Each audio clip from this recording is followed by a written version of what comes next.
সিয়াম কিন্তু আমাদের সাথে কথা বলে, সিয়ামের একটা বার্তা থাকে, একটা মেসেজ থাকে, আমরা বুঝি না। আমি ফেসবুকে প্রচুর ভিডিও দেখি, রিল দেখি, ইউটিউবে প্রচুর শর্টস দেখি, আমি ওয়াজ শুনতে গিয়ে আওয়াজে চলে যাই, আমার ঠিক থাকে না। ওকে ফাইন, আমি নেট কানেকশন বন্ধ করে ফেলবো, খুব অসুবিধা হবে? এই শক্ত সিদ্ধান্তটা নিতে পারলে আপনার জীবনে ব্যাপক পরিবর্তন আনা সম্ভব। শেষ দশকের প্রত্যেক রাতে আল্লাহ তাআলা বহু মানুষকে জাহান্নাম থেকে মুক্তির ঘোষণা দেন, ডিসিশন নেন। আল্লাহ তাআলা চান বান্দার একটা বিনম্র অন্তর, চোখের পানি, দিলের দরদ ব্যথা। কত হতভাগা আছি আমরা, পুরো রমাদান চলে যায়, একটি বারের জন্য 5টা মিনিট আল্লাহর কাছে চোখের পানি ফেলে দোয়া করার সুযোগ আমাদের হয় না। আসসালামু আলাইকুম ওয়া রাহমাতুল্লাহি ওয়া বারাকাতুহু। সবাই ভালো আছেন? আলহামদুলিল্লাহ। এশার নামাজ এখন আমাদের হয় নাই। এশার নামাজ অবশ্য একটু দেরিতে পড়াই উত্তম। সুলুসুল লাইল বা রাতের 1/3 পর্যন্ত অপেক্ষা করে একদম ওয়াক্ত হওয়ার শুরুতেই এশার নামাজ পড়া আফজাল না। নবী করিম সাল্লাল্লাহু আলাইহি ওয়াসাল্লাম বলেছেন, আমার উম্মতের জন্য যদি কষ্টকর না হতো আমি নির্দেশ করতাম যেন তারা এশা একটু দেরিতে পড়ে। এই দেরিতে পড়ার মানে আবার মধ্যরাত না। তো এইটা বাংলাদেশে মাদ্রাসাগুলোতে আমল হয়, এর বাইরে আর কোথাও হয় না। মাদ্রাসাগুলোতে দেখবেন 9টা, 9:15 এই টাইমে এসা হয় সাধারণত, অন্য জায়গায় সাধারণত হয় না। তো যাই হোক, আজকে আমরা ইচ্ছা হোক অনিচ্ছা হোক সে আমলটা করবো ইনশাআল্লাহ। এই যে কষ্ট করে এসেছেন সেজন্য আপনাদেরকে ধন্যবাদ জানাচ্ছি আসুন্নাহ ফাউন্ডেশনের তরফ থেকে। নিশ্চয়ই অনেক কর্মব্যস্ত, অনেক ঝুট ঝামেলা সব উপেক্ষা করে আপনারা এসছেন, আমাদের মা বোনরা এসছেন। যে উদ্দেশ্যে এসছেন আল্লাহ রাব্বুল আলামিন সেই উদ্দেশ্যকে পরিপূর্ণভাবে সফল এবং সাকসেস করে যাওয়ার তৌফিক দান করুন। আপনারা শুরু থেকে অনেকগুলো সেশনে গুরুত্বপূর্ণ অনেকগুলো কথা শুনেছেন। দরকার হলো আমল করা, এগুলোকে কাজে লাগানো। আমরা সবাই সর্বাত্মক চেষ্টা করব যে পরামর্শগুলো, যে অ্যাডভাইসগুলো আমরা পেলাম সেগুলো অনুযায়ী আমল করে রমাদানকে সবচেয়ে সফল এবং সার্থকভাবে কাটাবার চেষ্টা আমরা করবো ইনশাআল্লাহ। আমরা আসুন্নাহ ফাউন্ডেশন থেকে যে কয়েকটা বই করেছি, আমাদের বেশিরভাগ বই রমাদান কেন্দ্রিক, এবং রমাদান কেন্দ্রিক বইয়ের এই কাজ আজকে নতুন না। এটা আমি আজ থেকে 20 বছর আগে থেকে শুরু করেছি। 20 বছর আগে আমি রমাদান সম্পর্কে একটা ছোট্ট ছোটি বই আমার ছিল, মাহে রমাদান ফাজাইল মাসাইল আমাল। এই দীর্ঘ 20 বছর ধরে রমাদানকে প্রোডাক্টিভ করার জন্য, সফল করার জন্য নানামুখী প্রচেষ্টার মধ্য থেকে আমরা আসুন্নাহ ফাউন্ডেশন থেকে এই সর্বশেষ এসে রমাদান প্ল্যানার, মাহে রমাদানের সাথে শামল, তারাবির সালাতে কোরআনের বার্তা, এই বইগুলো করেছি। নিচে বোধহয় স্টলে পাওয়াও যাবে। আপনারা এগুলো মানুষের কাছে পৌঁছে দিবেন যাতে অন্য মানুষজন পড়ে এবং আমল করে আমাদের রমাদান যেন সার্থক হয়, সাকসেস হয়। আল্লাহ আমাদের সবাইকে সেই তৌফিক দান করুন। যেহেতু আমার আগে আলহামদুলিল্লাহ অনেক গুরুত্বপূর্ণ সেশন হয়েছে, ওলামা একরাম কথা বলেছেন, বিভিন্ন এক্সপার্টরা কথা বলেছেন, তো তারপরেও যেহেতু বেশ কিছু জিনিস আপনাদের জন্য প্রস্তুত করা হয়েছে সেগুলো আপনাদের সামনে পেশ করা দরকার, আমি পেশ করবো ইনশাআল্লাহ। আমার তৌফিক ইল্লা বিল্লাহ।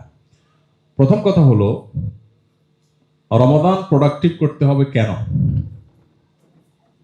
প্রোডাক্টিভ না করলে কি সমস্যা কেউ বলতে পারেন?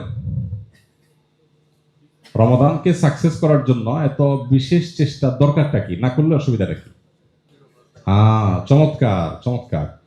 ভাই বলেছেন যে নবী করিম সাল্লাল্লাহু আলাইহি ওয়াসাল্লামের সেই হাদিস আমাদের সবার জানা। জিবরিল আমিন এসে বলেছিলেন, বাউদা মান আদরাকা রমাদান ওয়া লাম ইগফার লাহ, যে রমজান পেল অথচ ক্ষমা পেল না, সে দূর হোক, ধ্বংস হোক। ব্যাপারটা খুব সিরিয়াস। জিবরিল নিজে থেকে কিছু বলেন না, আল্লাহর কাছ থেকে আনেন। প্রস্তাব দিয়েছেন জিবরিল, আর সম্মতি জ্ঞাপন করেছেন নবী করিম সাল্লাল্লাহু আলাইহি ওয়াসাল্লাম। কতটা সিরিয়াস! অতএব রমাদানকে যদি প্রোডাক্টিভ করা না যায়, রমাদানকে যদি সফল করা না যায়, সার্থক করা না যায়, তাহলে এটা অত্যন্ত ভয়াবহ বার্তার মুখোমুখি আমাদেরকে করে দিবে।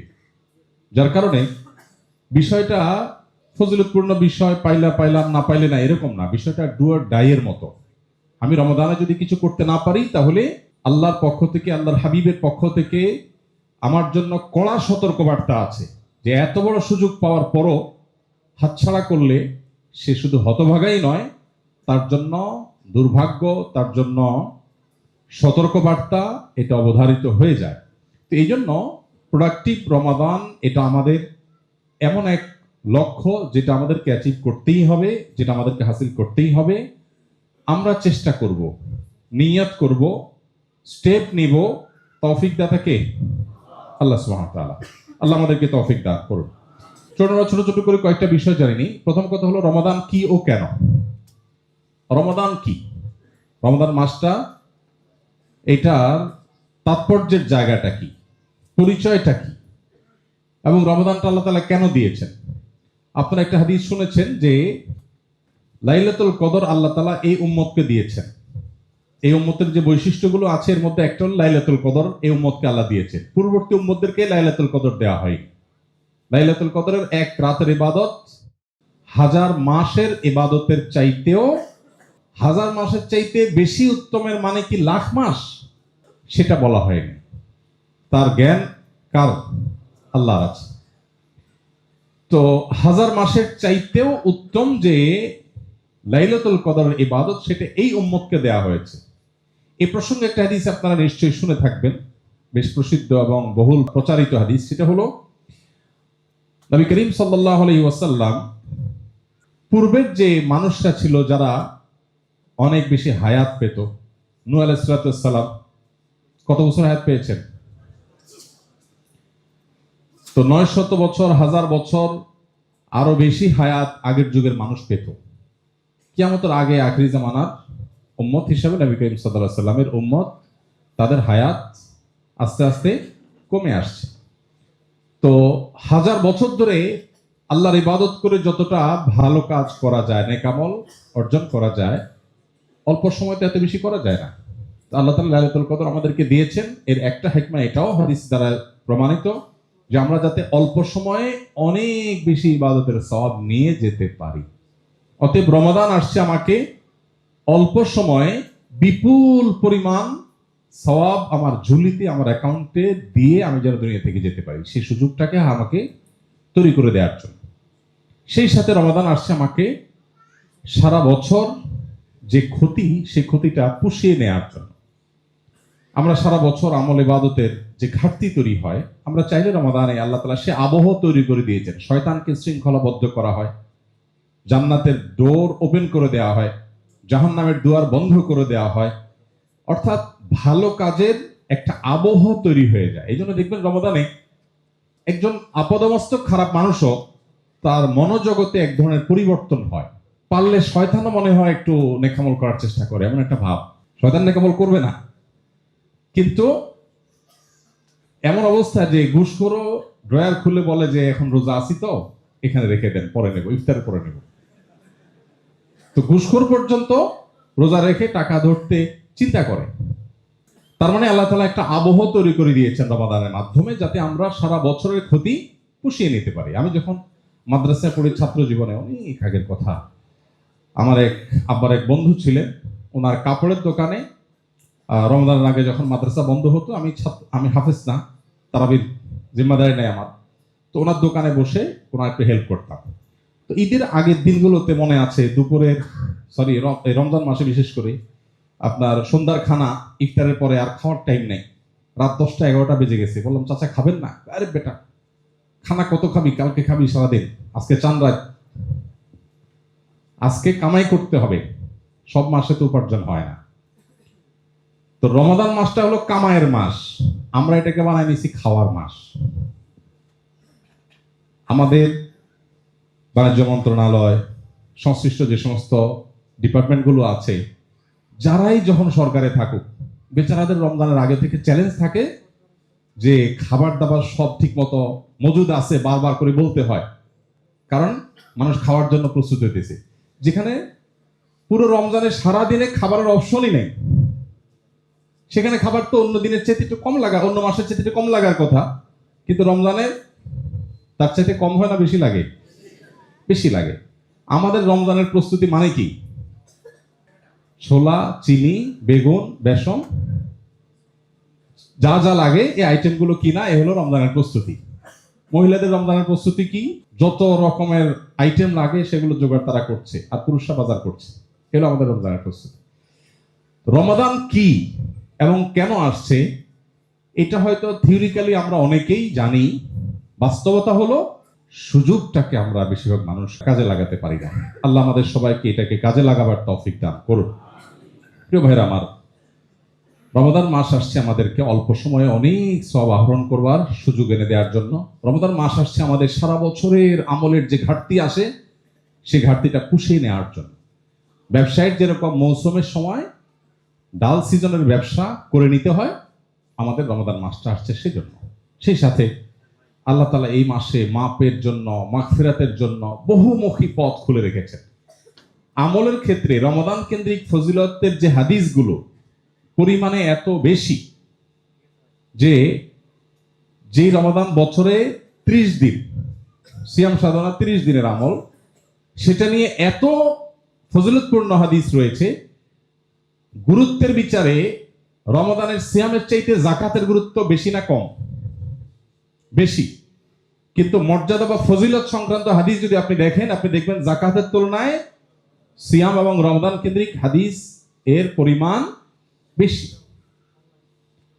তার মানে এত বড় সুবর্ণ সুযোগ কেউ হাতছাড়া করুক, এটা আল্লাহ নবী সাল্লাল্লাহু আলাইহি ওয়াসাল্লাম চাইতেন না।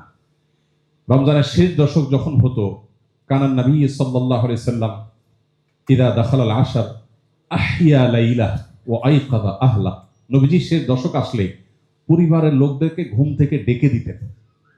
অন্য সময় এটা করতেন না।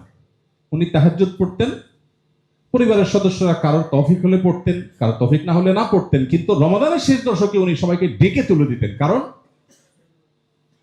ব্যাপারটা হলো এরকম, আপনি যাচ্ছেন এখান থেকে সেমিনার শেষে বাসায় যাচ্ছেন, সুপার শপের সামনে আপনি যাচ্ছেন, আপনার সাথে আপনার ফ্যামিলির আর 2-4 জন আসছে, সেখানে দেখছেন সুপার শপের সামনে একটা বড় সাইনবোর্ড লাগানো আছে যে আজকে এখন রাত 12টা পর্যন্ত অফার চলতেছে, যে যা নিবে 101 টাকা। একটা অফার, যদি এটা বাস্তবসম্মত না, ধরুন 101 টাকা যে যা নিবে, বা একটা নির্দিষ্ট ট্রলি এটা ভরে নিবে অল্প একটা অ্যামাউন্ট দিয়ে, একজনে একটা ট্রলি নিতে পারবে। এখন আপনার গাড়িতে যদি আপনার সাথে আরো লোকজন থাকে ফ্যামিলির, এরা যদি একটু জিমায় যায়, গাড়িতে অনেক সময় জিমা যায় না, আপনি বলবেন যে থাক আমি যাই, ওরা ঘুমো জিমা, এটা বলবেন? আরে তাড়াতাড়ি উঠ, গোমবোধ যেতে পারবে বাসায়, লুট করে নিয়ে যাচ্ছে মানুষ, জলদি আয়। আফসোস করবেন, ইস ছেলেটা নিয়ে আসলাম না বাসা থেকে, তাহলে ওরাও নিয়ে যেতে পারতাম, তাই না? নবী করিম সাল্লাল্লাহু আলাইহি ওয়াসাল্লাম শেষ দশক আসলে পরিবারের লোকদেরকে ঘুম থেকে ডেকে দিতেন। আরে আল্লাহর মাগফিরাত বন্টন হচ্ছে, এটা নিজের এই ট্রলি ভরে ফেরার সময়, এটা ঘুমানোর সময় না।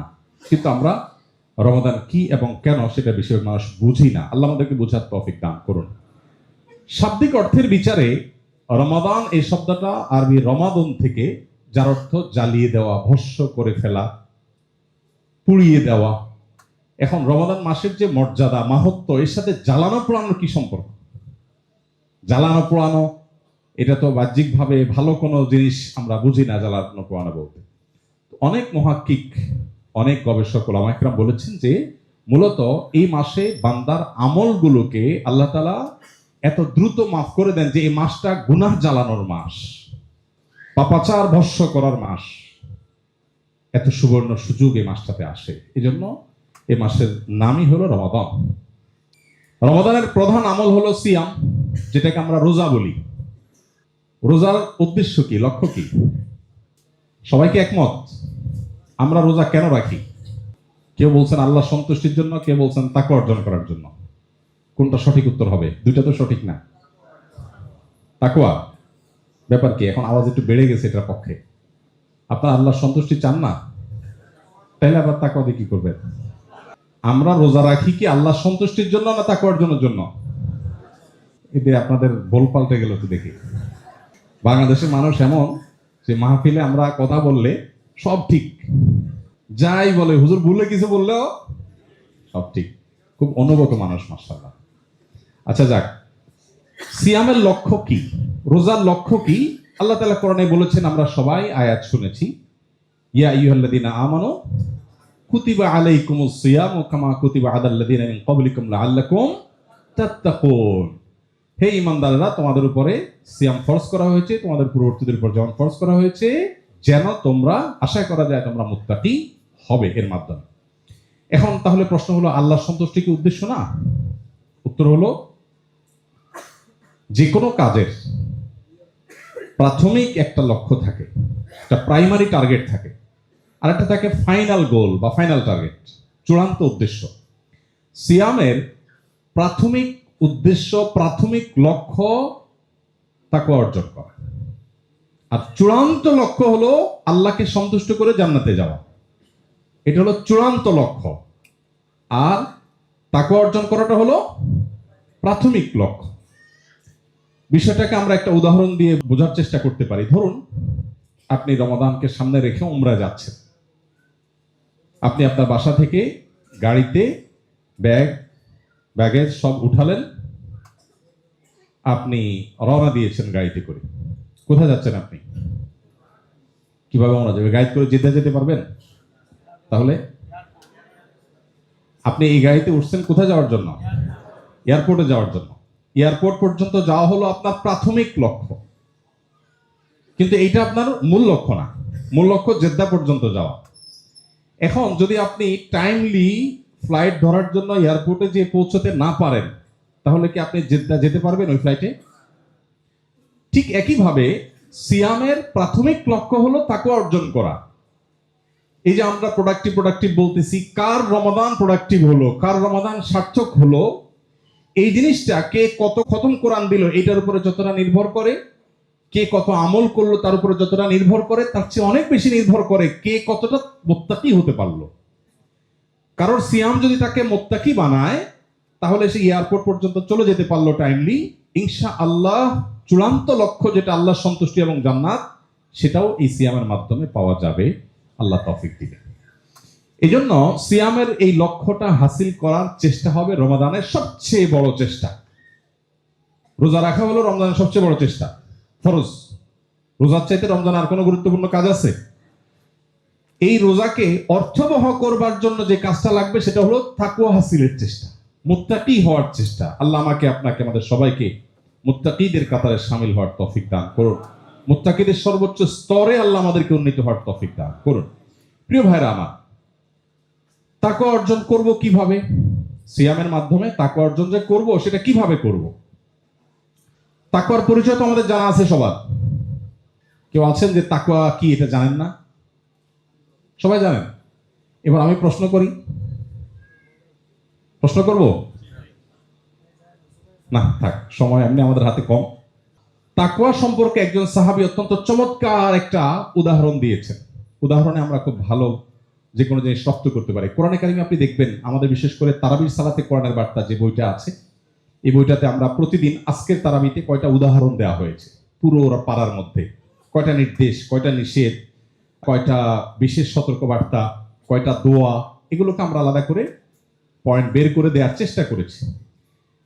তো এই বইটাতে উদাহরণগুলোকে আমরা আলাদা করে আনার চেষ্টা করেছি। উদাহরণ আল্লাহ তাআলা কোরআনে অনেক বেশি দিয়েছেন, কারণ মানুষ এটাতে অনেক সহজে বুঝতে পারে। ধরুন তাকওয়া অর্জন করা সম্পর্কে ওই যে সাহাবী যে উদাহরণটা দিয়েছেন, সেটা যদি আপনি রপ্ত করেন, দেখবেন আপনি তাকওয়া সবচেয়ে ভালো বুঝতে পারছেন। এমন তো আমরা বুঝি তাকওয়া মানে হলো বেঁচে থাকা, শব্দের অর্থের বিচারে বেঁচে থাকা, আরো নানা অর্থ করা যায়, কিন্তু মূলত তাকওয়ার ব্যাখ্যাটা ওই সাহাবী যেটা দিয়েছেন অত্যন্ত চমৎকার। সেটা হলো, আপনি একটা এলাকা পার হচ্ছেন, একদিক দিয়ে ঢুকে আর একদিক দিয়ে বের হয়ে যাবেন। বিরাট একটা রাস্তা আপনি পার হবেন, ক্রস করবেন। এই রাস্তা অতিক্রম করতে গিয়ে প্রচুর পরিমাণ কাঁটার মুখোমুখি হন, কারণ পুরো জায়গাটাতে প্রচুর পরিমাণ এমন গাছ আছে যে গাছটা কাঁটা বিশিষ্ট। ফলে এই পুরো জায়গাটা কণ্টকাকীর্ণ, কাঁটা দিয়ে ভরা। এই জায়গাতে যাওয়ার সময় আমাদের প্রত্যেকটা মানুষের সতর্কতা সর্বোচ্চ পর্যায়ে থাকবে। আমরা চেষ্টা করব যাতে কাঁটা বিদ্ধ না হয়। কোনোভাবে যদি কাঁটা বিদ্ধ হয়ে যায়, যেহেতু পুরো এলাকাটাই কাঁটায় ভরা, আমি চাইলেও পরিপূর্ণ শতভাগ কাঁটা মুক্ত থাকা কঠিন। যদি কাঁটা বিদ্ধ হয়ে যায়, আমরা কি করব? দ্রুততার সাথে কাঁটাটা খুলে ফেলে হাঁটা শুরু করব। এবার আগের চেয়ে একটু বেশি সতর্ক থাকার চেষ্টা করব, তাই না? ঠিক তাকওয়ার জিনিসটা এরকম। আল্লাহ তাআলা পৃথিবীতে বহু গুনাহ, বহু হারামের হাতছানি দিয়ে রেখেছেন, এগুলো কাঁটা। আমরা চেষ্টা করব এগুলো থেকে বাঁচার। যদি কখনো স্পর্শ করে ফেলে, তাহলে তওবা করে ফেলা হলো কাঁটা খুলে ফেলা, এবং তওবার পরে আমার সতর্কতা আরো বেশি হবে। বাস এই এক্সারসাইজটাকেই তাকওয়া বলা হয়। এই এক্সারসাইজটা যদি করতে করতে আপনি ওই যে কাঁটার পরিমাণ কমাতে পারেন, তাহলে আপনি তাকওয়ার লেভেলে উপরে উঠতে পারলেন। ব্যাস, এটি হলো মূলত সিয়ামের লক্ষ্য। এখন আসুন, এই কাঁটা মুক্ত জীবন, গুনাহ মুক্ত জীবন গড়ার জন্য আমরা কি করব? আমার আগে ফাহিম আপনাদেরকে পরিবেশ সম্পর্কে, আশপাশটা এনভায়রনমেন্ট সম্পর্কে বলেছে, সে কথা এখানেও চলে আসবে। আল্লাহ তাআলা কোরআনে কারিমে বলেছেন, ইয়া আইয়ুহাল্লাযীনা আমানুত্তাকুল্লাহ ওয়া কুনু মা'আস সাদিকিন, হে ঈমানদাররা তাকওয়া অবলম্বন করো আর সাদিকদের, সত্যবাদীদের সাথে থাকো, মুত্তাকিদের সাথে থাকো। তার মানে এই সঙ্গ এবং পরিবেশটা মানুষকে অনেক বেশি প্রভাবিত করে, ফলে এই জিনিসটা আমাদের জন্য খুব গুরুত্বপূর্ণ। আসুন আমরা কয়েকটা পয়েন্ট দেখে নেই তাকওয়া অর্জনের জন্য আমরা কি কি করব। নাম্বার 1, গুনাহমুক্ত জীবন গড়ার অভ্যাস করা। এটা অভ্যাসের ব্যাপার, যে আমি ধীরে ধীরে গুনাহমুক্ত জীবন গড়ব। অভ্যাস গড়ার জন্য অনেকগুলো স্টেপ আমরা নিতে পারি, যার যার মতো প্ল্যান তৈরি করতে পারি। আমরা রমাদান প্ল্যানার আপনাদের জন্য করেছি। রমাদান প্ল্যানার রমাদান উপলক্ষে আপনার আত্মীয়স্বজনকে হাদিয়া দেন, উপহার দেন, এবং পরিবারের সদস্যরা কম্পিটিশন করে পূরণ করেন, যে পুরো প্ল্যানার পূরণ হবে, মাস শেষে আমরা হিসাব নিয়ে বসবো কার কি অ্যাচিভমেন্ট। এই প্ল্যানিং এর অংশ হিসাবে আমি কি কি গুনাহের সাথে জড়িত আমার মোবাইলের নোটে আমি লিখে রাখি। আমার রুমে, আমার ডায়েরিতে একান্তে, যেখানে আমি শুধু দেখবো, মানুষের কাছে গুনাহ প্রকাশ করা নিষেধা দিছি, সো আমি আমারটা লিখে রাখবো। তালিকা যখন করব, তখন আমার মুখ দিয়ে, অন্তর দিয়ে আমার কি কি বদভ্যাস আছে আমি লিখে ফেলি। এই রমাদানে একটা একটা করে বদভ্যাস আমি ধরে ধরে, যে আমি এইটা আমি আমার জীবন থেকে দূর করবই করব। আপনি যদি চূড়ান্তভাবে চেষ্টা করেন, আল্লাহ তাআলা কোরআনে কারিমে বলেছেন, ওয়াল্লাযীনা জাহাদু ফিনা, যারা আমার রাহে মুজাহাদা করে, সংগ্রাম করে। সাধারণ চেষ্টাকে মুজাহাদা বলে না। যারা আমার রাহে আসার জন্য সংগ্রাম চালায়, আল্লাহ বলেছেন, লানাহদিয়ান্নাহুম সুবুলানা, আমি অবশ্যই তাদেরকে দেখাবো আমার দিকে আসার বহু পথ। সে আসতে চাইবে, আল্লাহ একটা পথ দেখাবেন না, সুবুলানা, সাবিলের বহু বচন, বহু পথ আল্লাহ দেখাবেন। এই জন্য আপনি আগে সিদ্ধান্ত নেবেন যে আমি গুনাহমুক্ত জীবন গড়ব, এবং তার জন্য চেষ্টা করবেন। ওই যে আপনি নোট করলেন যে আমার এই এই অভ্যাস আছে, নোট করার পর আপনি টার্গেট নিলেন যে আমি এই গুনাহ থেকে বাঁচার জন্য কি কি স্টেপ নিতে হবে। এই স্টেপগুলো আপনাকে অবলম্বন করতে হবে। এভাবে করে করে আস্তে আস্তে মানুষ গুনাহ থেকে বাঁচার চেষ্টাটা করতে হয়, শুরুটা করতে হয়। এরপর আসুন দ্বিতীয়ত, পরিবেশ নিশ্চিত করা। আপনার গুনাহ মুক্ত থাকার জন্য অনুকূল পরিবেশটা গুরুত্বপূর্ণ। আপনি চাইলেও গুনাহ থেকে বাঁচতে পারবেন না যদি পরিবেশ আপনার জন্য প্রতিকূল হয়। এই জন্যই খুঁজে খুঁজে খুঁটে খুঁটে অনুকূল পরিবেশটা নিশ্চিত করবার চেষ্টা আমাদেরকে করতে হবে, যে আমি কিভাবে গুনাহ থেকে বেঁচে থাকার পরিবেশটা তৈরি করতে পারি। আপনার বাসা হবে মুত্তাকি, পরহেজগার, আল্লাহ ভীরু এই মানুষগুলোর আশেপাশে। আপনার ফ্যামিলির সাথে সম্পর্ক হবে ওইরকম ফ্যামিলির যারা তাকওয়াতে অনেক আপার ক্লাসে আছে, যারা আপনার চাইতে অনেক উপরে দিনের দিক থেকে, সেই ফ্যামিলির সাথে আপনার ফ্যামিলি উঠা বসা হবে। আপনার বাচ্চাদের বন্ধু হবে ওই বাচ্চারা যে বাচ্চাদের মধ্যে কোনো বাজে অভ্যাস নেই, যে বাচ্চারা খুবই ভদ্র, যে বাচ্চারা আল্লাহকে চিনে, যে বাচ্চারা আখিরাতকে বুঝেছে। বিশেষ করে আমরা এখন যে বিশ্ব বাস্তবতার মুখোমুখি, চতুর্পাশে ওই যে গুনাহের কাঁটা, হাজার হাজার গুনাহের কাঁটা পরিকল্পনা করে এমন ভাবে সেট করা হয়েছে, এটা গাছের কাঁটা মতো না যে র্যান্ডম পড়ে আছে, বরং আমাকে এই কাঁটা ফোটাবার জন্য নানান আয়োজন আছে। এখান থেকে বাঁচাটা সহজ বিষয় না। গতানুগত কিছু কাজ, একটু নামাজ পড়লেন, রোজা রাখলেন, একটু হজ যাকাত দিলেন, একটু দাড়ি রাখলেন, একটু মহিলারা পর্দা করলেন, এই কাজগুলো অনেক কঠিন কাজ না। তুলনামূলকভাবে পরিপূর্ণভাবে তাকওয়ার উপরে ওঠা যত কঠিন কাজ, এটার জন্য পরিবেশ যত সহায়ক, অন্য কোনো বিষয় এত সহায়ক না। বাহ্যিক আসবাব, উপকরণ হিসাবে পরিবেশটা হবে সবচেয়ে বড় সহায়ক। এমনকি আমার প্রথম স্টেপেরও আগে এটা আসা উচিত, কারণ পরিবেশটা যখন অনুকূল হয় তখন মানুষ না চাইতেও তার দ্বারা ভালো কাজ করা সম্ভব হয়, আর যখন প্রতিকূল হয় সে চাইলেও অনেক সময় ভালো কাজ করতে পারে না। আর এই জন্য আপনার বাসা, আপনার পরিবেশ, আপনার প্রতিবেশ, আপনার কর্মস্থল, আপনার সন্তানের শিক্ষা প্রতিষ্ঠান, আপনার বন্ধু বান্ধব মহল, আপনার সারাউন্ড, এগুলো হয়তো হবে এমন যে এরা সবাই আমার চাইতে উপরে তাকওয়ার দিক থেকে, আমি সেই সার্কেলটা মেনটেন করব। এটা করলে ইনশাল্লাহ অনেক বেশি সহজ হবে। এরপর আসুন 3 নম্বর, প্রতিবন্ধকতা দূর করা। এটা ফাহিম আমার আগে কথা বলেছে, মাশাআল্লাহ। এই প্রতিবন্ধকতার অধীনে আমি মোবাইল নিয়ে কথা বলতাম, সেও আজ ফাহিম করে শেষ করে ফেলেছে, আমার কাজ শেষ হয়ে গেছে। আমি শুধু এটুকু বলবো যে ওলামা একরামের পরিভাষায় দুটি শব্দ আছে খুবই গুরুত্বপূর্ণ। একটার নাম হলো তাখলিয়া, খাদিয়া বা খদিয়া, তাখলিয়া। আরেকটা হলো তাহলিয়া, হাদিয়া। তাখলিয়া মানে হলো খালি করা, খালি শব্দটা আরবি, ওখান থেকে তাখলিয়া। আর তাহলিয়া মানে হলো সজ্জিতকরণ। আমরা যখন ভালো কিছু নিজের ভেতরে আনতে চাইবো, আগে আমাকে খালি করা প্ল্যান করতে হবে।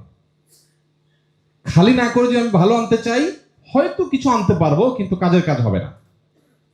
ব্যাপারটা হলো এরকম যে আমরা মাদ্রাসায় ছেলেরা যখন পড়ে, আপনার পানি পাক করার যে মাসআলা, এই প্রসঙ্গে একটা প্রসিদ্ধ পরিচিত অধ্যায় আছে, মাদ্রাসার ছাত্ররা সবাই জানে যে একটা কুয়াতে বা সীমাবদ্ধ জায়গাতে যদি কোনো প্রাণী পড়ে মারা যায়, তাহলে কি করতে হবে, পানি কিভাবে পাক করবে। কাপড় চোপড় তো আমরা ধুয়ে পাক করি। এখন একটা কুয়াতে একটা মশা মারা গেল, নাপাক হয়ে যাবে কিনা, একটা ইঁদুর মারা গেল, নাপাক হবে কিনা, হইলে সেটা পাক করার বুদ্ধি কি। তো এটার জন্য প্রসেস আছে যে অমুক প্রাণী আকার অনুযায়ী অমুক প্রাণী মারা গেলে এত বালতি পানি তুলে ফেললে পাক হয়ে যাবে, অমুকটা হলে এর চেয়ে বেশি বালতি লাগবে, এরকম হার আছে। এখন ধরুন আপনার একটা কুয়া আছে, এই কুয়াতে একটা ইঁদুর পড়েছে, বা যাই হোক বিড়াল পড়েছে, কুকুর পড়েছে, মারা গেছে। এখন এই পানি পাক করার জন্য আপনাকে এত বালতি পানি তুলতে হবে। আপনি পানি তুলছেন, কিন্তু মরা ওই ইঁদুরটা ভেতরেই ছিল, কি বলেন, পাক হয়ে যাবে? পাক হবে না। বরং আগে তাহলিয়া করতে হবে, আগে ওইটা ফেলতে হবে, এরপরে আপনি কুয়া থেকে পানি তুলবেন, আস্তে আস্তে পাক হয়ে যাবে পানি। ঠিক একইভাবে প্রতিবন্ধকতা দূর করা ছাড়া আপনি রমাদানে অনেক কিছু করে ফেলবেন, হয় না। দেখেন, প্রতি বছর এখানে যারা আছেন, আমরা যদি এখন সবার ইনফরমেশন নেই, আমার মনে হয় সবার অলমোস্ট কাছাকাছি তথ্য আমরা দেব। সেটা হলো প্রতি বছরই রমাদান আসলে আমরা খুব নিয়ত করি, মাশাআল্লাহ এবার রমাদান ইনশাআল্লাহ কিছু একটা করব। বাট যখন এই শেষ দশক আস্তে আস্তে যেতে থাকে, চাঁদ ওঠার সংবাদ শুনি, একদিকে ঈদের আনন্দ, অপরদিকে এক রকমের ব্যথা থাকে, পারলাম না, তো অনেক কিছু করার প্ল্যান ছিল বাট হয়ে উঠলো না। এই আফসোস করতে করতে আমরা রমাদানকে বিদায় দিতে হয়, ঠিক না? কেন হয়? কারণ সঠিক পরিকল্পনা নাই। এই যে তাহলিয়া আগে খালি করা। আমি অনেক আমার ঘনিষ্ঠ বন্ধু যাদেরকে আমি তাকওয়ার কারণে পছন্দ করি, বিশেষ করে দেশের বাইরের কিছু ভাই বোন আমার আছেন, সৌদি আরবে যখন ছিলাম মিডল ইস্টে, কিছু দিনদার মানুষজনের সাথে আমি উঠা বসা করার চেষ্টা করতাম। তাদের অনেককে দেখতাম যে রমাদান উপলক্ষে তাদের part of preparation mobile net থেকে ডিসকানেক্ট করে ফেলা। হোয়াটসঅ্যাপ, এটাতে সারাক্ষণ তার যোগাযোগ রাখতে হয়, সব জায়গায় সে জানায় দেয় রমজানের 5-7 দিন আগে SMS করে দিই আমি 1 মাসের জন্য হোয়াটসঅ্যাপের বাইরে চলে যাচ্ছি, আমাকে পাওয়া যাবে না, সিমে SMS করতে পারেন বা কল করতে পারেন, আমি শুধু সিমে থাকবো, হোয়াটসঅ্যাপে থাকবো না। আবার অনেককে দেখেছি যে পুরো মোবাইল থেকেই গায়ে, মোবাইল হয়তো কারোর কাছে দিয়ে দিয়েছে যে কেউ ফোন করলে ধরবা, বলবা যে আমি এই কয়দিন মোবাইল ব্যবহার করছি না, খুব আর্জেন্ট কিছু থাকলে আমাকে জানাবো। এটা হলো প্রিপারেশনের একটা অংশ। মানে কিভাবে আমরা প্রতিবন্ধকতা দূর করব, কেন হয় না। আমরা গত বছর রমাদানে খতম করতে চাইছি বাট খতমটা হয় নাই। গত বছর রমাদানে অনেক আমল করব বাট হয় নাই। কেন হয় নাই? কারণগুলো তো আমি জানি, আমি খাতা কলম নিয়ে ফেলি, নোট করে ফেলি কি কি কারণ ছিল। এরপর একটা একটা করে এগুলোর বিরুদ্ধে আমি যুদ্ধ ঘোষণা করি। অনেকে বলে হুজুর মোবাইল তো ছাড়তে পারি না। মোবাইল ছাড়া কোনো ব্যাপার? যারা যারা রমজান উপলক্ষে মোবাইল ছাড়তে চান এবং পারেন না, তারা সবাই মোবাইলটা এখানে রেখে যাবেন যাওয়ার সময়। এগুলো আমরা বিক্রি করে ফাউন্ডেশনে ঢুকাই দিব ইনশাআল্লাহ। আপনার কাজটা সহজ করে দিলাম, আপনি তো পারতেছেন না, আপনি শুধু এখানে রাখবেন, বাস আপনার দায়িত্ব শেষ, বাকি কাজ আমরা করব। বেশিরভাগ মানুষই এই সহজ কাজটাকে অনেক কঠিন বানায় ফেলছে, শয়তান তার কাছে এটাকে অনেক কঠিন করে ফেলছে। যাই হোক, এই প্রতিবন্ধকতা দূর করার জন্য আমাদেরকে নানামুখী উদ্যোগ নেওয়া দরকার। মোবাইল থেকে নিয়ে, সোশ্যাল মিডিয়া থেকে নিয়ে, খারাপ বাজে বন্ধু থেকে নিয়ে, যা যা হতে পারে সেগুলো নিজের জীবন থেকে সরাবার প্ল্যান করা। এরপর আসুন দোয়া করা। সর্বশেষ হলো আল্লাহ তাআলার কাছে চোখের পানি ফেলে দোয়া করা। পরিবেশের ক্ষেত্রে, অনুকূল পরিবেশের ক্ষেত্রে বাসায় একটা পরিবেশ তৈরি করা দরকার। আপনাদের অনেকের আল্লাহ তাআলা তৌফিক দিয়েছেন, বড় বড় ফ্ল্যাট আপনারা করেন। আমার ইচ্ছা আছে যদি আল্লাহ আমার তৌফিক দান করেন, আমার থাকার বাসার একটা জায়গা ছোট্ট করে নামাজের জায়গা থাকবে। এখন নাই, কিন্তু আমার নিয়ত আছে যদি আল্লাহ তৌফিক দেয়, একটা জায়গা থাকবে। আমরা যেরকম ওয়াশরুম রাখি, আমরা যেরকম ডাইনিং রুম রাখি, ড্রয়িং রুম রাখি, শোবার ঘর থাকে, আমাদের নামাজের কোনো জায়গা নাই বাসায়। আছে? কেন নামাজের জায়গা নাই? কারণ আল্লাহর জমিন, সবই নামাজ পড়া যায়। কিন্তু নামাজের যখন একটা নির্দিষ্ট জায়গা থাকবে, হোক ছোট্ট একটা জায়গা, হোক 3 জন মানুষ দাঁড়াতে পারে। আমি হংকং গেছি, আমার এক ভাই, ওনার বাসায় আমি গেলাম। তো সেখানে হংকং আপনারা জানেন, যা জমির দাম সারা ওয়ার্ল্ডের সবচেয়ে বেশি যে দেশগুলো, তার মধ্যে হংকং অন্যতম। ছোট্ট একটা দেশ, জায়গা নাই, মানে এই মাথা থেকে ওই মাথা 1 ঘন্টা চলে যাওয়া যায়, পুরো দেশ ক্রস করতে 1 ঘন্টা সময় লাগে। এত ছোট্ট দেশ, কিন্তু প্রচুর মানুষ, এই জন্য প্রচুর হাইরাইজ বিল্ডিং, তারা 50-100 তলার নিচে বিল্ডিং খুঁজে পাওয়া যায় না। এর মধ্যে ছোট ছোট ফ্ল্যাটে থাকতে হয়, কারণ অনেক এক্সপেন্সিভ। আমি ভদ্রলোকের বাসায় গেলাম, উনি বললেন যে এখানে বিশাল বড় অ্যাপার্টমেন্ট, শত শত ফ্ল্যাট একটা ভবনে, এর মধ্যে আমার বাসাটা সবচেয়ে বড় সাইজে। কত? বললো যে 1100 স্কোয়ার ফিট। তাই আমি বললাম, বাহ, এটা ঢাকা আমাদের জন্য কোনো ব্যাপার? যে 1100 স্কোয়ার ফিট, 50 কোটি টাকা দাম, 1100 স্কোয়ার ফিটের বাসা। তো উনি আমার বাসায় আমাকে নিয়ে গেলেন, নিয়ে বললেন যে ভাই, এই জায়গাটা আমি নামাজের জন্য ফিক্স করেছি, এটা শুধু নামাজের জন্য, এখানে অন্য কিছু আমরা করি না, আমরা ফ্যামিলির সবাই এখানে এসে নামাজ পড়ি। এটা হলো পরিবেশ তৈরি করা। একটা বাসায় যখন এই ধরনের পরিবেশ তৈরি হয়, এই পরিবেশ তৈরির জন্য অনেক কাজ আছে, শুধু এই নামাজের জায়গা না, আর অনেক ইস্যু আছে।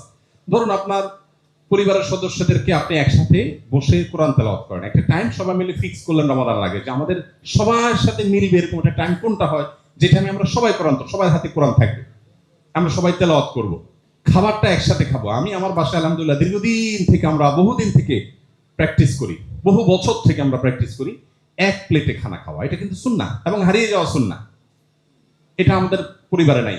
এখন তো আমাদেরকে পশ্চিমারা শিখাইছে আলাদা গ্লাস, আলাদা বাটি, আমাদের অনেক বেশি হেলথ কনসার্ন হতে হবে, অনেক বেশি আমাদেরকে স্বাস্থ্য সচেতন হতে হবে। এসব করতে করতে এমন অবস্থা হয়েছে যে এখন স্বামীরও আলাদা গ্লাস, ওয়াইফেরও আলাদা গ্লাস। নবী করিম সাল্লাল্লাহু আলাইহি সাল্লাম যে গ্লাস থেকে পানি খেতেন, মা আয়েশা রাদিয়াল্লাহু তাআলা যে দিক দিয়ে পানি খেতেন, গ্লাসের ঠিক ওই দিক দিয়ে মুখ রেখে নবী সাল্লাল্লাহু আলাইহি ওয়াসাল্লাম পানি খেতেন।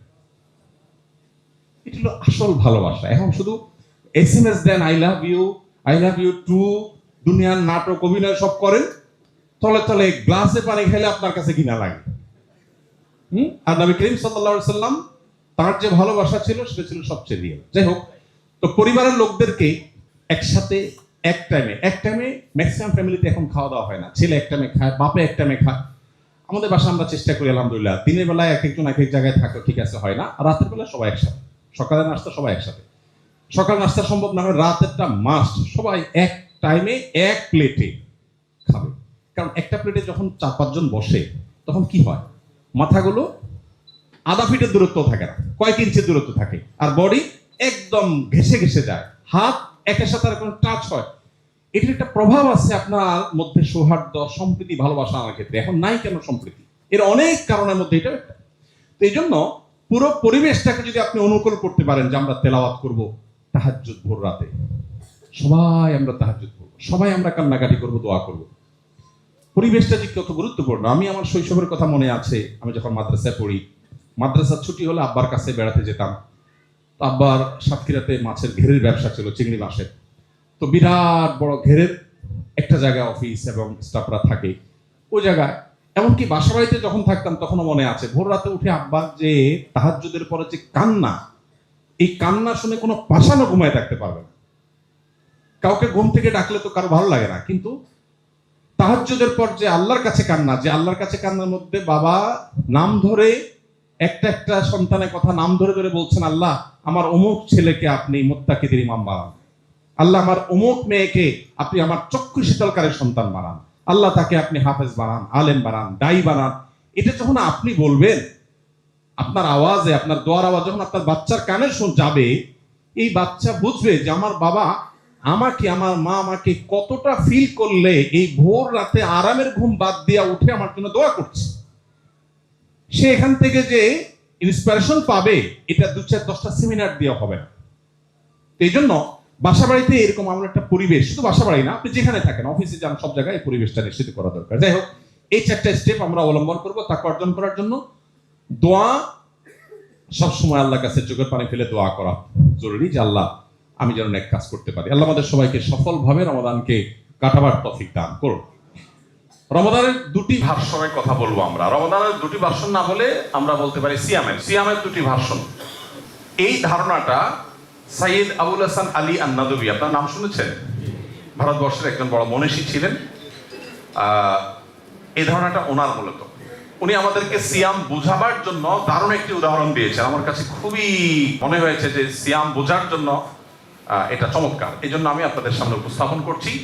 সিয়াম সম্পর্কে উনি বলেছেন সিয়াম 2 প্রকার। কয় প্রকার? একটা হলো রমাদানের সিয়াম, আরেকটা হলো জীবনের সিয়াম। জীবনের সিয়াম অর্থাৎ আমরা যে রোজা রাখি রমজানে বা রমজানের বাইরে নফল রোজা, এই রোজাগুলো, এগুলো যেরকম রোজা, আমাদের পুরো জীবনটাও একটা রোজা। রমজানের রোজা শুরু হয় কখন? শবে সাদিকের সময়। জীবনের রোজা শুরু হয় কখন? মানুষ যখন প্রাপ্তবয়স্ক হয় তখন। রমজানের রোজা শেষ হয় কখন?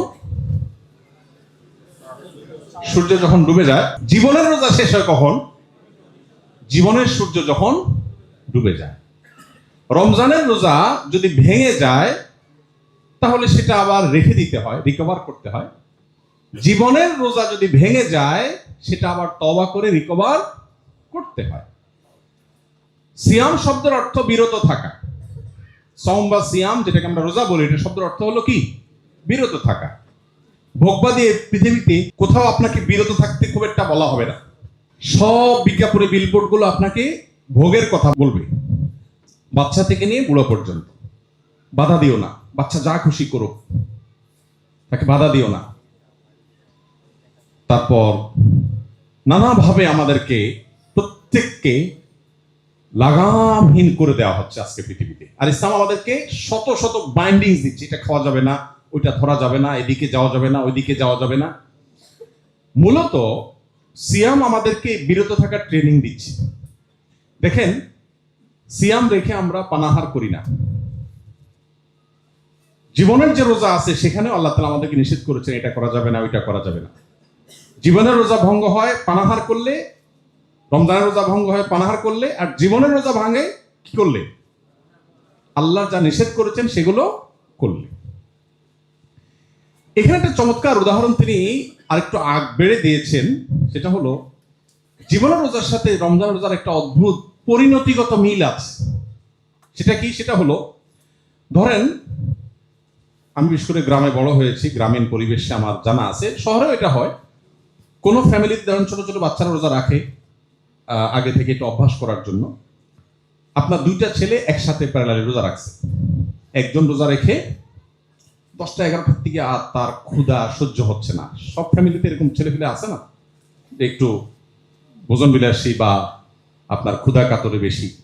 তো সে 10টা-11টার দিকে আর সহ্য হচ্ছে না, মার কাছে যায়, বাপের কাছে যায়, দাদির কাছে যায়, দাদার কাছে যায়, ভাইয়ের কাছে যায়, আমি আর পারতেছি না, আমি আজকে ভেঙে ফেলবো। তো খুব বেশি পিড়াপিড়ি করলে বাসায় মুরব্বীরা বলে কি, ঠিক আছে থাক, তোমার উপর তো রোজা ফরজ না, চেষ্টা করো, ভেঙে ফেলো। এই ছেলে ভাঙার পর কি খায়? সাধারণত 10টা-11টার দিকে মুসলমানদের ঘরে রোজার মাসে কি থাকে? ভাত থাকে ভোর রাতের বাসিটা, মাছ থাকলে বাছা টুকরাগুলো থাকে, আর গোশত রান্না করলে হাড্ডিগুলো থাকে, সবকিছু বাছাটা থাকে, তাই না? এই ছেলে খাইছে, ক্ষুধার কষ্ট দূর হয়ে গেছে, এটা ঠিক, কিন্তু খুব ভালো কিছু খায় না এসে। তার সাথে আরেক ভাই যে রোজা রয়েছে, সে যদি রোজা রেখে দেয় তারও কষ্ট হচ্ছে, কিন্তু সে স্ট্রাগল করবে, সে চ্যালেঞ্জ নিচ্ছে, না আমি রাখবো। তখন তার মুখ দুপুরের পর আস্তে আস্তে ফ্যাকাশে হয়ে যায়, মা মায়া করে, বাবা মায়া করে, দাদা মায়া করে, রোজা রাখতে তার কষ্ট হচ্ছে, সবাই আদর করে। একটা পর্যায়ে যখন সূর্য ডুবার কাছাকাছি হয় তখন কি হয়? তখন যে রোজা ভেঙে ফেলেছিল তার ডিউটি কি হয় সাধারণত? গ্রাম হলে হাঁস মোরগ ধরো, মোমবাতি চেরাগ নিয়ে আসো, হারিকেন জ্বালাও। এখন তার হারিকেনের দিক নাই। ছোট পিচ্ছি বাচ্চা থাকলে, দুধের বাচ্চা কাচ্চা থাকলে ওইটারে ধরো। আর এখানে ইফতারের কোনো আইটেম আনা নেওয়া করা লাগলে সেগুলো করো। আর যে ছেলেটা কষ্ট করে রোজা রাখে, ওর অবস্থা কি থাকে ইফতার এক মুহূর্তে? জীবনে প্রথম রোজা রাখছে, ছোট মানুষ, ফ্যামিলির সবাই তাকে আদর করে বসা। এই তো আর আধা ঘন্টা, আর 20 মিনিট, আর 10 মিনিট, আদর আদর, কদর আর কদর, নানান রকমের। এই আজানটা দিতে না দিতেই এই একজন খেজুর আগায় দিচ্ছে, কেউ হয়তো শরবত আগায় দিচ্ছে, নানাভাবে তার আয়োজন চলছে। এদিকে যেটা 10টা-11টার দিকে রোজা ভেঙে ফেলছিল, ওইটার অবস্থা কি হয়? ওইটা সব ফ্যামিলিতে একরকম হয় তা আর বলছি না, বাকি মোস্ট অফ দ্য কেস এরকমই হয় যে ওরে দৌড়ের উপর রাখা, তুমি এখানে কি করতেছো? তুমি বাচ্চা ধরো, ও কাঁদতেছে, ওখানে ধরো, যা চুলাটা বন্ধ করো, ওই কাজটা করো, বেচারা দৌড়ের উপরে থাকে। সেও ইফতার খায়, বাট তাজা এবং প্রথম দিকের ইফতার না, কিছুক্ষণ পর সে আস্তে ধীরে কিছুটা বাচ্চাটা খায়। তাহলে সকালে খাইলো সেটাও বাসিটা, সন্ধ্যায় খাইলো সেটাও বাচ্চাটা খাইলো। কিন্তু সে সাইদ আবুল হাসান রহমতুল্লাহ আলাইহি এই উদাহরণ দিয়ে বলছেন, জীবনের রোজা যারা ভেঙে ফেলে, দূর এত হালাল হারাম বাজ বিচার করে চলে না, পারি না, ভাল লাগে না, দেখা যাবে আল্লাহ মাফ করবে, মোজ মাস্তি করে নেই। জীবনের রোজা যারা ভেঙে ফেলে, তারা দুনিয়াতে একটু মোজ মাস্তি করে, কিন্তু এটা ওই বাসি খাবারের মতো, খুব বেশি উপভোগ্য না। সে যদি মুসলমান হয়, জান্নাতেও হয়তো একসময় যাবে, কিন্তু সেটা অনেক পরে। পক্ষান্তরে যে কষ্ট করে রোজা রাখে, তার কষ্ট হয় ঠিক, কিন্তু জীবনের সূর্য যখন ডুবতে যায়, তার যখন ইফতারের সময় হয়, তখন আল্লাহর পক্ষ থেকে ফেরেশতা আসে, তাতানাজ্জালু আলাইহিমুল মালাইকা। আল্লাহর পক্ষ থেকে ফেরেশতা আসে এবং এসে বলে, আল্লাহ তাখাফু ওয়ালা তাহজানু ওয়া আবশিরু বিল জান্নাতিল্লাতী কুনতুম তুআদুন। জান্নাতি মানুষের মৃত্যুর আগ মুহূর্তে সে টের পায় সে কোথায় যেতে যাচ্ছে, তার গন্তব্য কোথায় হচ্ছে। তাকে ফেরেশতারা ওয়েলকাম করতে থাকে, আদর যত্ন শুরু হয়ে যায়। আল্লাহ তাআলা আমাদেরকে রমাদানের রোজার পাশাপাশি জীবনের রোজাটাকেও সঠিকভাবে রাখার তৌফিক দান করুন। রমাদানের রোজা আমাদেরকে বার্তা দেয় যে আমাদের সমগ্র জীবনটাও একটা রোজা। অতএব শুধু পানাহার বর্জন না, সমগ্র জীবনে, পুরো জীবনে আমরা তাকওয়া চর্চা করব, আল্লাহর বাধ্যগত থাকবো, আল্লাহর হুকুমের বাইরে চলবো না, মুত্তাকি হয়ে নিজের জীবনকে গড়ে তুলবো। আল্লাহ আমাদের সবাইকে সে তৌফিক দান করুন। চলুন তাহলে সিয়ামের দুটি ভার্সন সম্পর্কে আমরা জানলাম। সিয়াম যেহেতু মূলত শব্দের অর্থই হলো বিরত থাকা, আপনারা লক্ষ্য করবেন সিয়াম রেখে আমরা 3টা জিনিস বর্জন করি, মানে সিয়ামের মূল স্ট্রাকচার ঠিক করবার জন্য। কি কি? পান, আহার, যৌনতা। পৃথিবীতে যত অপরাধ সংগঠন হয়, বেসিক্যালি এই 3টা জিনিসকে 2টা জিনিসের মধ্যে আনা যায়। এক হলো খুনবৃত্তি, আরেকটা হলো যৌনবৃত্তি। এগুলোর কারণে যত খুন খারাপি, রাহজানি, ডাকাতি, মানুষ হত্যা, মানুষের ক্ষতি করা, শত্রুতা, মামলা মোকদ্দমা, গালি যা হয়, most of the case mainly এই 2টা জিনিসকে ঘিরে হয়। সিয়াম রমজান মাসে বলছে তুমি এটাকে কন্ট্রোল করো। সিয়াম কিন্তু আমাদের সাথে কথা বলে, সিয়ামের একটা বার্তা থাকে, একটা মেসেজ থাকে, আমরা বুঝি না। দেখুন রমজান মাসে আপনি যখন রোজা রাখেন, রোজা রাখার পর আপনার জন্য দিনের বেলা যে পানাহার করা, এই পানাহার করাটা তো বেসিক্যালি হালাল খানা, তো অন্য সময় খাওয়া হালাল, তাই না? হালাল খাবার, হালাল পানীয়, ক্ষুধাও আছে আবার খাবারও আছে, কিন্তু আপনি খাচ্ছেন না। ইফতারের সময় হয়ে গেছে, সূর্য ডুবার জন্য অপেক্ষা করছেন, ক্ষুধাও আছে খাবারও আছে, আপনি খাচ্ছেন না। এমনকি একা কোনো কক্ষে আছেন, কেউ দেখছে না, কোনো সিসি ক্যামেরাও নাই, সেখানেও আপনি খাচ্ছেন না। যে লোকটা আস্ত একটা চিটার, বাটপার, সত্য কথা জীবনেও বলে না, সেও কিন্তু রোজা রেখে রুমের দরজা আটকায় খায় না, খায়। সব জায়গায় বাটপারি করলেও রোজা রেখে বাটপারি। এই জন্য হাদিসে কুদসিতে আল্লাহ তাআলা বলেছেন, আস-সাওমু লি, রোজাটা আমার জন্য একান্তে বান্দা নিবেদন করে, ওয়া আনা আজজি বিহি, এজন্য এর বিনিময়টা আমি নিজে দেব। এখন সিয়ামের মধ্যে এক ধরনের নিষ্ঠা আছে, যেটা অন্য অনেক ইবাদতে এনশিওর করা খুব কঠিন। সিয়ামের নিষ্ঠা নিশ্চিত করা এটা খুবই সহজ, এটা জটিল কিছু না। শুধু সিয়াম থেকে বার্তাটা নেওয়া যে আমার সামগ্রিক জীবনেও তো আল্লাহ আমাকে দেখছেন, তাহলে আল্লাহ নিষিদ্ধ কাজ আমি কিভাবে করি? এই বার্তাটা যদি আমরা নিতে পারি এবং জীবন পরিবর্তন করার সংকল্পটা করতে পারি, ইনশাআল্লাহ আমাদের সিয়াম এবং রমাদান সার্থক। আল্লাহ আমাদেরকে তৌফিক দান করুন। চলুন, সময় একেবারে শেষের দিকে। রমাদান জীবন গঠন করবার জন্য এবং সার্থক করবার জন্য ছোট ছোট কয়েকটা পরামর্শ। নাম্বার 1, গুনাহ মাফের সুবর্ণ সুযোগ হিসাবে আমি যেটা বলেছি, নোট করে ফেলা এবং ডিসিশন নেওয়া, গুনাহের পথ বন্ধ করে দেওয়া। আমি ফেসবুকে প্রচুর ভিডিও দেখি, রিল দেখি, ইউটিউবে প্রচুর শর্টস দেখি। আমি ওয়াজ শুনতে গিয়ে আওয়াজে চলে যাই, আমার ঠিকঠাক থাকে না। ওকে ফাইন, আমি নেট কানেকশন বন্ধ করে ফেলবো। খুব অসুবিধা হবে? কিছু অসুবিধা হবে। আমি বড় কিছু পাওয়ার জন্য কিছু অসুবিধা আমাকে মানতেই হবে। এই শক্ত সিদ্ধান্তটা নিতে পারলে আপনার জীবনে ব্যাপক পরিবর্তন আনা সম্ভব। তাহলে গুনাহ মাফের যে সুযোগ, এক হলো গুনাহ মুক্ত থাকা, আর হলো গুনাহ মাফ করানো। মাফ করানোর সুযোগ এজন্য যে বিশেষ করে শেষ দশকে নবী সাল্লাল্লাহু আলাইহি ওয়াসাল্লাম বলেছেন, ওয়ালিল্লাহি ওয়াতাকাউ মিনান নার ওয়া যালিকা ফি কুল্লি লাইলা। শেষ দশকের প্রত্যেক রাতে আল্লাহ তাআলা বহু মানুষকে জাহান্নাম থেকে মুক্তির ঘোষণা দেন, ডিসিশন নেন। এখন আমি জানি যে আমার ডিসিশন কি হলো না হলো, আদৌ আমি সেটার মধ্যে পেলাম কিনা। এর জন্য দরকার কি জানেন? আল্লাহ তাআলা চান বান্দার একটা বিনম্র অন্তর, চোখের পানি, দিলের দরদ ব্যথা। কত হতভাগা আছি আমরা, পুরো রমাদান চলে যায়, একটি বারের জন্য 5টা মিনিট আল্লাহর কাছে চোখের পানি ফেলে দোয়া করার সুযোগ আমাদের হয় না। আমি বলি এই জন্য, আমাদের রমজান 4 জিনিসের নাম।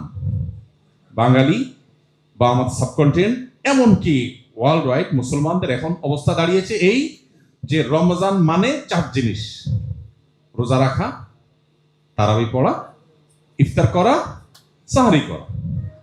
এই 4 জিনিসে রমজান সীমাবদ্ধ।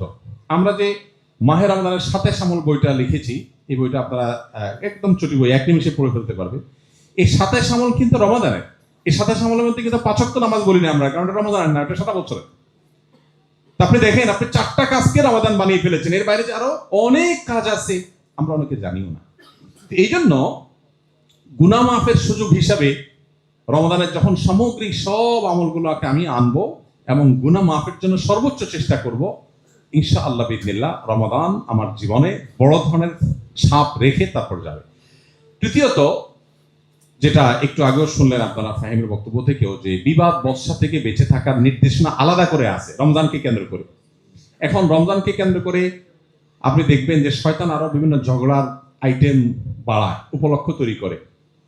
আপনাকে ডিসিশন নিতে হবে যে আপনি রমজানে যত ইস্যু আসুক নিজেকে সর্বোচ্চ শক্ত রাখবেন। বাসা বাড়িতে, বিশেষ করে কর্মস্থলে, যে সমস্ত জায়গাগুলোতে আমাদের বর্ষা হয়, এই বর্ষা বিতর্কগুলো এগুলো ছাড়ার একটা প্রশিক্ষণ। আপনি রমজান পুরো মাস যদি ট্রাই করেন, রমজানের পরে দেখবেন কারোর সাথে ঝগড়া করার আগে দেখবেন হঠাৎ একটু বাধা আসছে, কারণ আপনি তো রমজান ধরে স্ট্রাগল করছেন, অভ্যাস করছেন। আচ্ছা, এর পাশাপাশি কোরআনের সাথে সময় কাটানো। কোরআনের সাথে আমাদের হাতে একেবারে সময় নাই। কোরআনের সাথে সময় কাটানোর জন্য অনেকগুলো প্ল্যান আছে। এর মধ্যে একটা পরিকল্পনা হলো যে আপনি কোরআনটা বিশুদ্ধ করে তেলাওয়াতের জন্য কোন একটা স্টেপ নেবেন। আসুন্নাহ ফাউন্ডেশন থেকে আমরা এই বছর রমাদান উপলক্ষে একটা ভিডিও তৈরি করেছি গত 1 বছর ধরে। ওস্তাদ হুসাইন আল মাদানী, একজন যিনি মদিনা ইউনিভার্সিটি অনার্স করেছেন এবং মসজিদে নববীর টিচার ছিলেন কোরআনের, ওনাকে দিয়ে ভিডিওটা তৈরি করা হয়েছে। এবং এই ভিডিওগুলো রমাদান উপলক্ষে পয়লা রমজান থেকে 25 বা 27 রমজান পর্যন্ত, 25 বা 27টা ভিডিও, 27 রমজান পর্যন্ত 10 থেকে 15 মিনিট সময় যাবে। এখন যার তেলাওয়াত সহি না, সে যদি পরিপূর্ণভাবে এটা ফলো করে, ইনশাআল্লাহ আশা করা যায় যে তার অনেকটা হেল্পফুল হবে। যদি এটার জন্য ফিজিক্যালি শেখা অনেক বেশি গুরুত্বপূর্ণ এই অনলাইনে শেখার চাইতে, অনলাইনে কিছুটা হেল্প করবে আপনাকে অন্তত অ্যাটলিস্ট। তো আরো কোনো অপশন আপনার কাছে থাকতে পারে, সেটা আপনাকে করা। দ্বিতীয়ত হলো অর্থ বুঝে পড়া। আমি কোরআন সম্পর্কে আগে বলেছি, ফ্যামিলিতে কোরআন টাইম ঘোষণা দেওয়া। বেশিরভাগ ফ্যামিলিতে এখন যদি কোরআন তেলাওয়াত হয়, একটা রোগ হয়ে গেছে, সেটা হলো যে সবাই আস্তে আস্তে তেলাওয়াত করে। আমরা শৈশবে মনে আছে গ্রামে মা চাচিদের গুনগুন করে কোরআন তেলাওয়াত শুনতাম আমরা। এখন শোনা যায়? এখন সবাই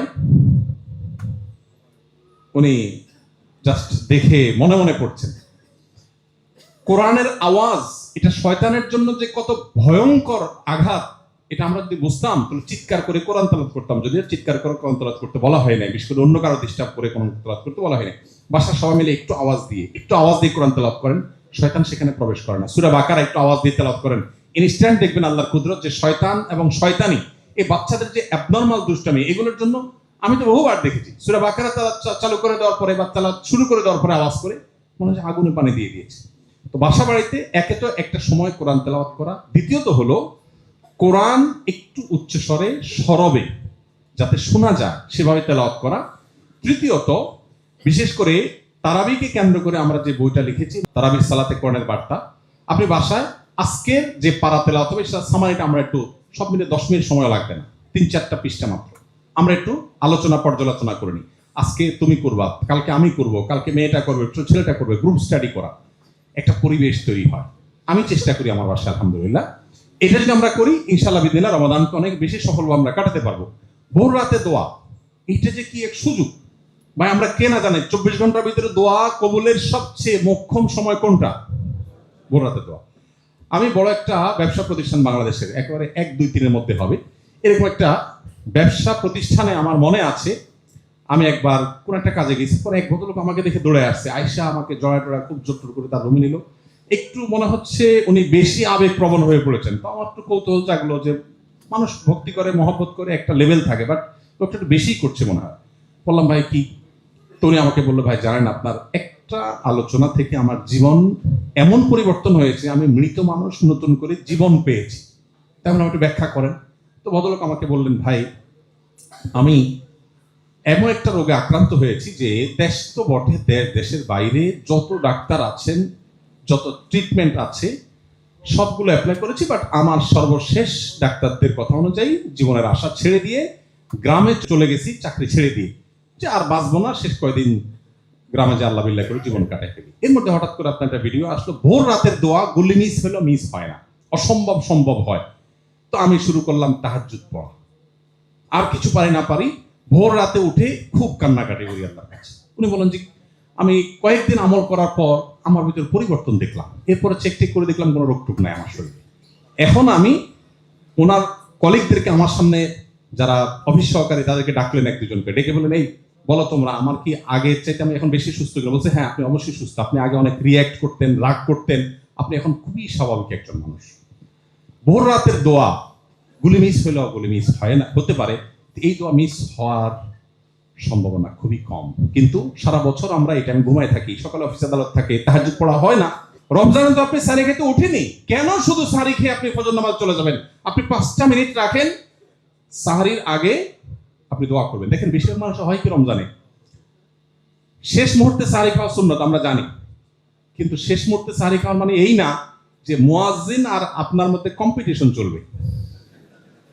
মুয়াজ্জিন মাইক নিয়ে ঘড়ির দিকে তাকাবে, 3, 2, 1, এখন সে আজান হাঁকবে, আর আপনি এদিকে খাওয়া শেষ মুহূর্তে একেবারে পানিটা বাকি আছে, ট্যাবলেটটা বাকি আছে, ব্রাশটা বাকি আছে, মানে আপনি আর মুয়াজ্জিন কম্পিটিশন করবেন। এই লেভেলে শেষ সময় সাহারি খাওয়া সুন্নত না ভাই।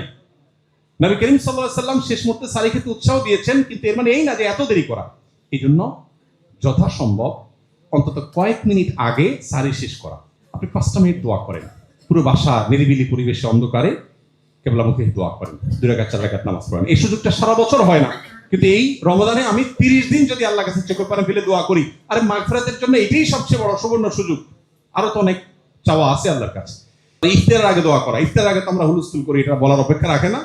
আমরা জাল হাদিস বানায় নিয়েছি, রমজানে খাওয়ার কোনো হিসাব নেই। রমজানে খাওয়ার হিসাব তো আরো কড়া হওয়ার কথা, যে আল্লাহ যদি বলে বান্দা দিনের বেলা খাওয়াই বন্ধ করে দিয়েছে আর তোমার বাজেটই বাড়াই দিয়েছি, তুমি আরো উল্টা আরো ধরা খাওয়ার সম্ভাবনা।